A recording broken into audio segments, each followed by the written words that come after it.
It's finally here. Ant-Man and the Wasp Quantumania was amazing. I can honestly say it was one of the best MCU films so far. And let me correct myself. Originally, I said that He Who Remains, the variant of Kang from the Loki series, was also called Immortus in the comics. But that ended up being not true. I'll explain more in the end. So let's get into it. The movie starts off with Janet stranded in the quantum realm when a ship crashes nearby.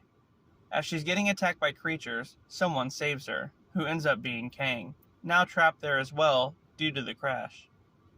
After that, we meet back up with Scott, who has written a book about his experiences being Ant-Man.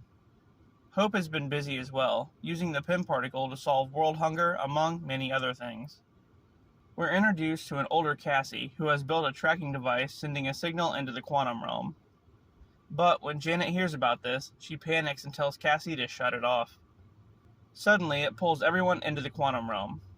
Scott and Cassie get separated from the others and get taken captive by a race of beings, who make them drink this weird red ooze.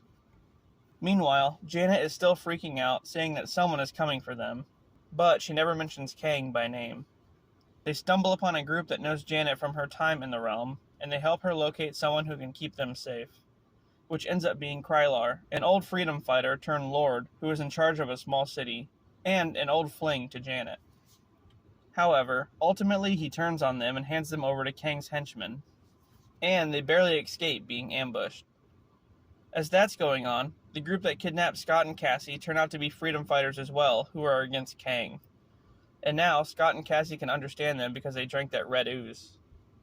They end up getting taken by MODOK, Kang's right-hand guy, and Kang proposes a deal to Scott.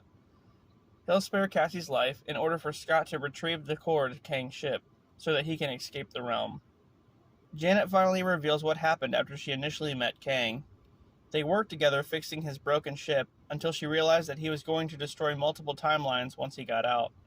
So, she used Pym particles to enlarge the core, making it impossible for Kang to use.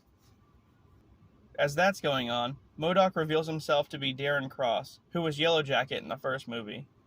But after Scott shrank him down, it left him deformed. Darren was found and rebuilt by Kang as MODOK, a killing machine.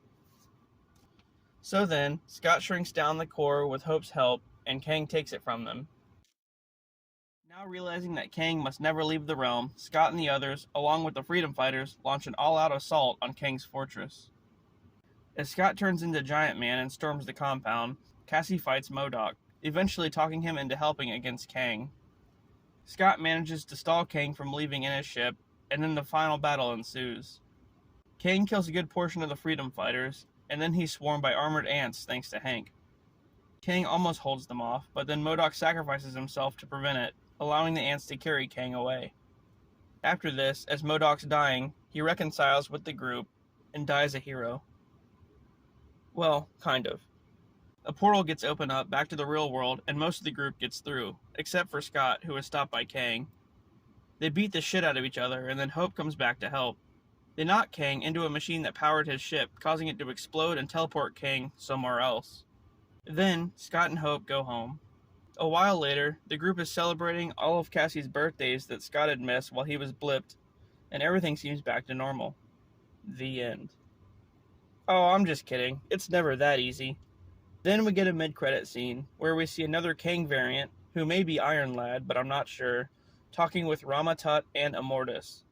This is why I said He Who Remains is not Immortus. It looks like they are two different variants. Anyway, they're talking about the variant of Kang who just fought Ant-Man. And then one variant asks, "How many of us did you contact?" The other one says, "All of us." And then, it pans out to see an entire coliseum full of thousands of Kang variants. Oh shit. Kang Dynasty is going to be nuts. After that, we get an end credit scene for Loki Season 2. Loki and Mobius are in the early 1900s and visit a show featuring an inventor named Victor Timely, who is also, you guessed it, a Kang variant. The end. Wow, this one was truly insane. Every second was just action-packed and had you on the edge of your seat. I'm pretty sad that this is the third and possibly last Ant-Man movie, but damn it, they went out with a bang for sure. Katherine Newton as Cassie was great, She's so badass and will definitely be a defining member of the MCU going forward. And let's not forget Jonathan Majors as Kang. This guy truly needs an Oscar for all of this, honestly. He's incredible. Alright guys, if you haven't already, go see this movie right now. No, I mean like literally turn your computer off and go. Like right now. Go. Go!